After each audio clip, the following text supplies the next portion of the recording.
Louisiana beer reviews. It's 3 minutes after 8 a.m. and we're looking at Sawtooth Ale from Left Hand Brewing Company. Well, apparently this beer has been on the market for some time, but in this town in southeastern Louisiana it's only been on the market for about a month. All of a sudden Left Hand beer started showing up. The Wake Up the Dead, which I've not had, and the Left Hand Milk Stout, and this, all at Mathern's, and I've never had it. There's a lot of video reviews I can see. Lots of written reviews too, like thousands, but lots of video reviews, and it's gonna take some time this time to watch all the videos. But people are always asking me, try this, try that, try this, try that, try this, try that, try. And I'm like, I cannot do it. Just Mathern's. I try to tell people this. Just at Mathern's. If I went there and bought one beer a day, so let's say I did 5 or 6 a week, because on Wednesday nights usually we do our examinations, so I'm not going to do but one, I'm going to do that video that night. So 5 or 6 new beers a week, which is not a lot, but I mean it's, a pretty good amount. If I did that just from that store, I would not keep up. So there is no way I can try everything. I'm not saying don't ask me to try stuff. I'm just saying it's what they have on the market right now. It is impossible to try everything. And I don't even worry about it. I remember 5, 6 years ago, I used to get stressed out. Like, I have to try this after. I'm like, okay. Now my attitude is, okay, we know what beer tastes like, okay? Beer has a pretty common flavor. There's little variances. Thus the brands. The market is flooded. Thus all the gimmick beers, the BS beers, So this is an extra special bitter ESB. I really do like to focus on the traditional styles. Pale Ale, India Pale Ale, Stout, Porter, Lager, ESB, regular beer, lager, light lager, export lager. There's a lot of regular styles. Schwartz beer. So if there's that many normal beers, Scotch ale, I'm not so keen to try all the let's try to get an end run around the flooded market stuff. And there's a plethora of flavored beers at Mathern's right now, and they keep coming in.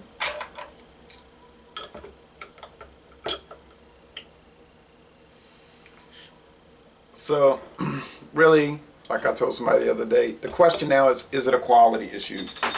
Not a taste issue. What I found, I've said this before, most of the beers I try are at least good. To very good, to excellent, to most excellent, outstanding. All right, there's not too many world class.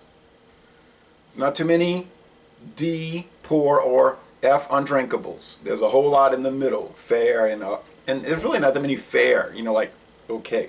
It's really good and up. So, on with the show. Now, people say, you getting bored with beers? I'm not getting bored with it. But it's basically what I've known for, I've been doing it 20 years, so it's what I've known for 15 years of the 20. And that is that there's a lot of the same.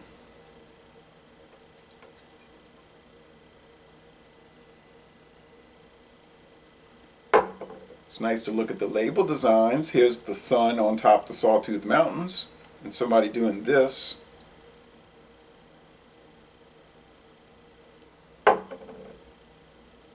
Okay. I wonder what lodge they're a member of. And this. Okay. It's sign language, maybe. All right. Everything is not a conspiracy. Well, okay. Anyway, I'm just kidding. Kidding in all seriousness. Malted barley, malted wheat, hops, and yeast.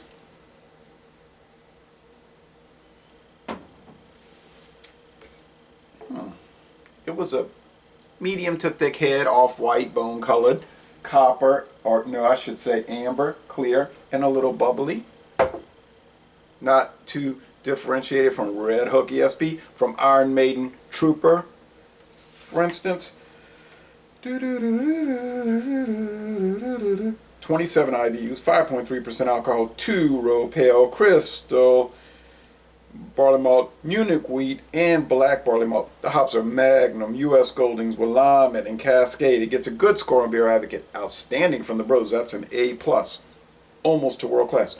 56 out of 100 on Rapier. 83 out of 100 for the style. This beer was not expensive. Here we go.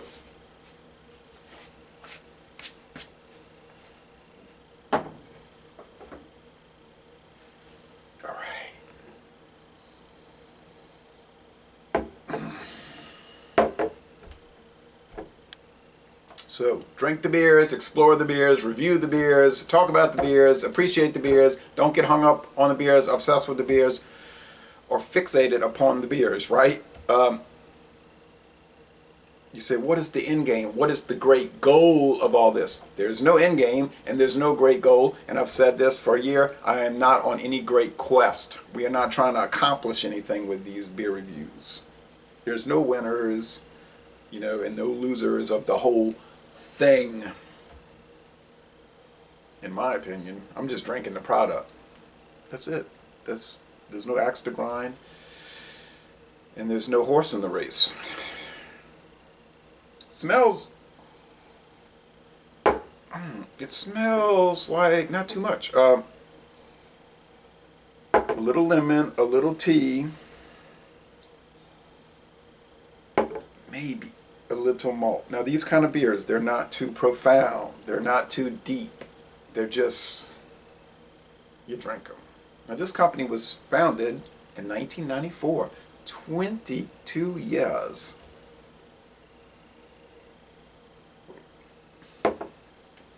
I've been to Colorado, hadn't been to Longmont, been to Denver, saw the Colorado Rockies, want to go back, might go back this year. So I had a California trip planned. That looks like that's going off the rails with some other travel plans. Actually, not because I couldn't travel.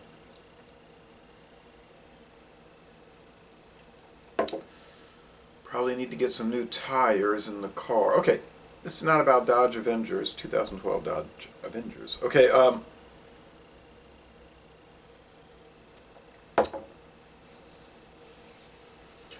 which can get up to about 36 miles per gallon on the highway, I might add, with a 2.4 liter World engine. Okay, but it's bready, you know, a little toasty, a little lemony citrus, a little tea, it's low profile. Okay, this kind of beer is low profile. If you're looking for an explosion of feeling, an exemplary taste extravaganza, this is not going to work. This is just, these are good beers. These are interesting because they're like sublime in their approach. Everything ain't a bull in a china shop.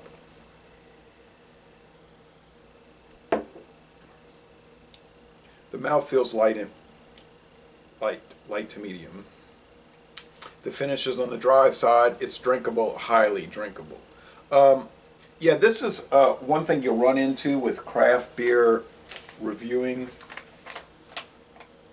5.327, that sounds right. Usually your English ESPs be more like 4.8%. But anyway,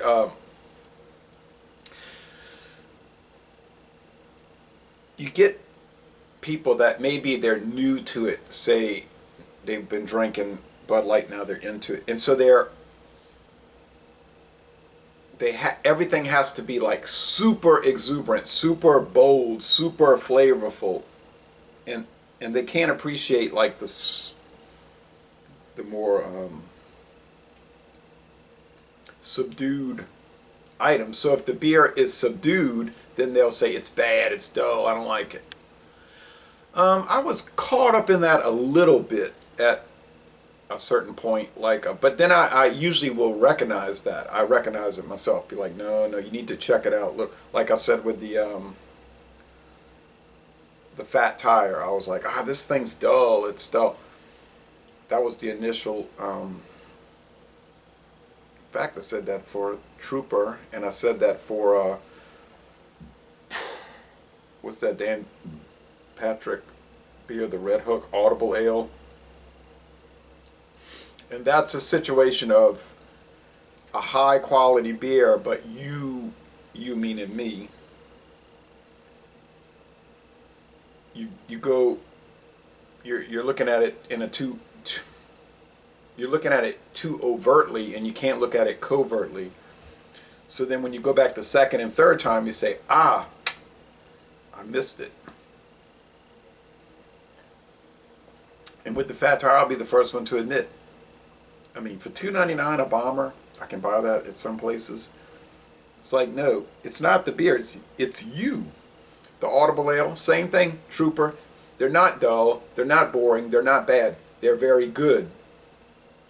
If you can slow down, get off the handheld device, and kind of look at it carefully. So this is one, I'm trying to approach it like that on the get-go, you know, from the get-go. Sorry, wrong preposition.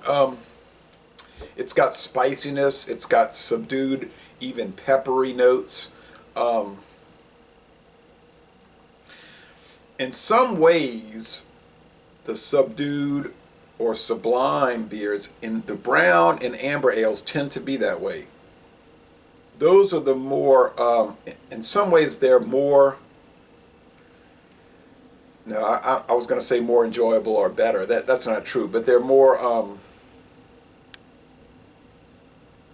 like you have to be more appreciative of things to catch on. And I think that's, I'm not going there, okay? I'm just going to, as a sideline, mention it. I think that's the problem a lot of people have. I'm looking at like Budweiser and Michelob on the shelf, and Michelob Amberbock and Busch. People will look at those beers and say, oh, it's trash, it's trash. It's not trash. It's subtle. And you have to kind of step back and say, okay, let me approach this without this attitude, or I'm trying to establish street credibility in the craft beer world. And all, you know, when you get past all that, then you can just say, okay, let me enjoy it and look at each thing as it is, instead of trying to box it in some kind of you know, looking at it from some sort of a reviewing paradigm. And of course, my paradigm, and I'm not saying you have to be part of it, everybody has their own way of looking at it. My paradigm is just beer in general, and you're looking at it. Not a us versus them, or I'm part of this faction and you're part of that faction. None of that. So anyway, getting off of all of the viewpoint exploration or viewpoint evaluation,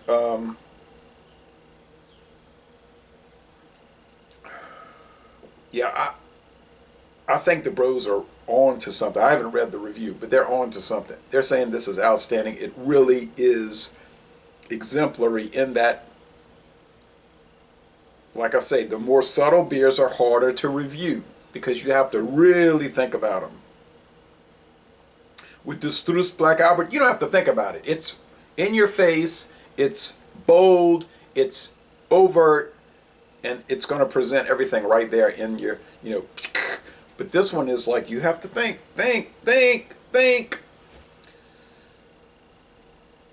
And I'm thinking.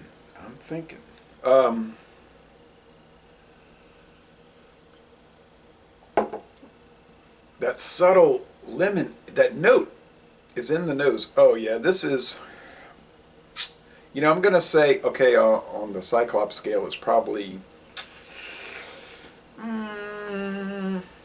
this is hard. 2.5 out of 5 sugar cubes, I'm going to guess. Probably 2.5 out of 5 hop cones, because like they're saying on the website, it's very balanced. This beer is balanced.